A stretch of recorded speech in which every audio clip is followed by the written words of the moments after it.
வணக்கம் ஃப்ரெண்ட்ஸ். இன்றைக்கி நம்ம எதை பற்றி பார்க்க போகிறோம்னா, இ-சேவை மையத்தில் போய் நம்ம சாதி சான்றோ வருமான சான்றோ இல்லை நம்ம மொபைல் மூலமாகவோ சாதி சான்றோ வருமான சான்றோ அப்ளை பண்ணும்போது நம்மளுக்கு கடைசியில் பார்த்திங்கன்னா ஒரு ரிசிப்ட் மாதிரி கொடுப்பாங்க.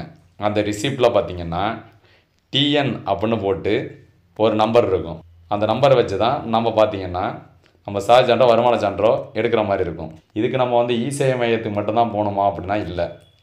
நம்ம டைரெக்டாக டவுன்லோட் பண்ணிக்கலாம், நம்ம மொபைலில் கூட டவுன்லோட் பண்ணிக்கலாம். அது எப்படின்னு தான் பார்க்க போகிறோம். வாங்க விலாவரியாக போய் வீடியோக்குள்ளே பார்க்கலாம். அதுக்கு முன்னாடி இந்த சேனலை சப்ஸ்கிரைப் பண்ணாதவங்க கீழே இருக்கிற சப்ஸ்கிரைப் பட்டனை கிளிக் பண்ணி சப்ஸ்கிரைப் பண்ணிங்க.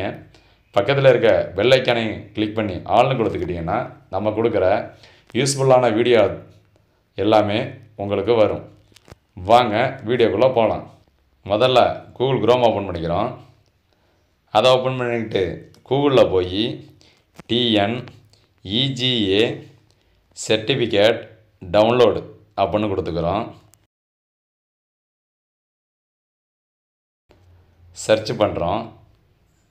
ஓகே பண்ணோம்னா முதல்ல இருக்குது பாருங்கள், வெரிஃபை சர்டிஃபிகேட் தமிழ்நாடு டிஸ்ட்ரிக்ட் அப்படிங்கிற லிங்கை கிளிக் பண்ணிக்கிங்க.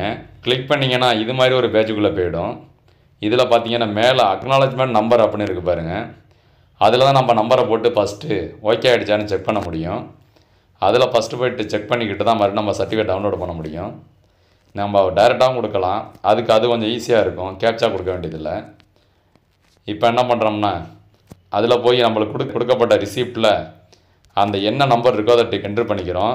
அந்த டிஎன் ஆரம்பிக்குது பாருங்கள், டிஎன் அப்படின்னு போட்டு அது எப்படி இருக்கோ அதேமாரி போட்டுங்க. 420 அப்படின்னு ஆரம்பிக்குதுல்ல அந்த நம்பரு, இது வருமான சான்று எடுத்தனால 420 ஆரம்பிக்குது. இதே ஒரு சர்டிஃபிகேட்டுக்கும் ஒரு நம்பர்லேருந்து ஆரம்பிக்கும். அந்த டிஎன் ஆரம்பிக்கிறத அதில் எப்படி இருக்கோ அதேமாரி அந்த இடத்துல போய் போட்டுக்கிறோம். போட்டுக்கிட்டு அதுக்கு பக்கத்தில் ஒரு சர்ச் இருக்குது பாருங்கள், அதை போய் கிளிக் பண்ணுறோம்.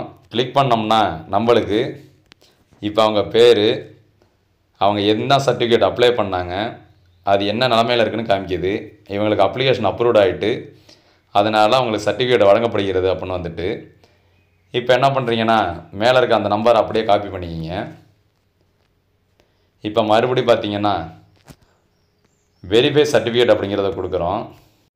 வெரிஃபை சர்டிஃபிகேட்டும் கொடுத்தோன்னே மறுபடியும் பார்த்தீங்கன்னா அந்த சர்டிஃபிகேட் நம்பர் காமிக்கிது.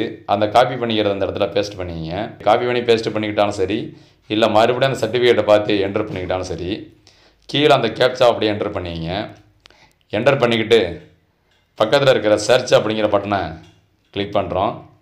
கிளிக் பண்ணிங்கன்னா கீழே பார்த்தீங்கன்னா ஒரு ப்ளூ கலரில் டவுன்லோட் சர்டிஃபிகேட் அப்படின்னு காமிக்கிது. அதை போய் கிளிக் பண்ணுறோம்.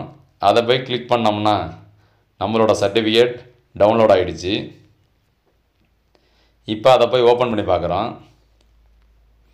ஓப்பன் பண்ணி பார்த்தா அவங்களோட பேர், அவங்க என்ன சர்டிஃபிகேட் அப்ளை பண்ணாங்க, எவ்வளவு எல்லாமே வந்துருச்சு. இதில் பார்த்தீங்கன்னா இந்த கீழே தாசில்தார் இடத்துல ஒரு அம்புகுறி காமிக்குது. அந்த அம்புகுறியை எப்படி வேலிடேட் பண்ணுறேன்னு இப்போ பார்க்க போகிறோம். ரைட் கிளிக் பண்ணி open with Foxit reader, Foxit PDF reader அப்படின்னு கொடுக்கும்போது வெரிஃபையிங் ஆல் சிக்னேச்சர் அப்படின்னு காமிக்குது. இப்போ அதை நான் ஸ்க்ரோல் பண்ணி பார்த்தோன்னா கீழே பார்த்தீங்கன்னா அந்த அம்புகுறி க்ரீன் கலரில் டிக் விழுந்துருச்சு. அவ்வளோதான். அதே மாதிரி நம்ம டவுன்லோட் பண்ணி அதை அப்படியே நம்ம பிரிண்ட் எடுத்து கொண்டு கொடுத்தோம்னா எடுத்துக்குவாங்க. ஓகே ஃப்ரெண்ட்ஸ், இது சம்மந்தமாக உங்களுக்கு வேறு சந்தேகம் இருந்ததுன்னா கீழே கமெண்ட் பாக்ஸில் கமெண்ட் பண்ணுங்கள். மறந்துடாமல் நம்ம சேனலை சப்ஸ்கிரைப் பண்ணிங்க. Okay, thank you.